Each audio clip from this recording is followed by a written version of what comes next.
आम्रपाली दुबे अपनी इस तस्वीर को लेकर हुई वायरल। बिन ब्याही मां बनने पर लोगों ने उठाए सवाल, पूछा किसका बच्चा है। डालिए इन कमेंट्स पर नजर।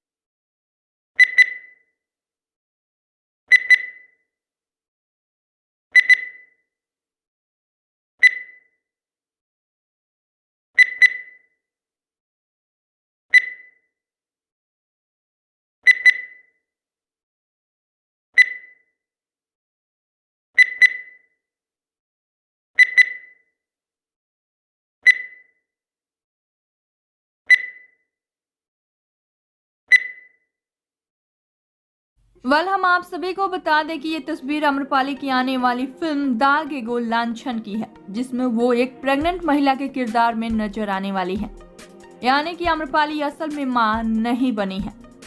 इस खबर पर आप क्या कहना चाहेंगे, बताइए अपनी राय नीचे कमेंट बॉक्स में। और भी ऐसे ही खबरों के लिए सब्सक्राइब कीजिए हमारे चैनल को।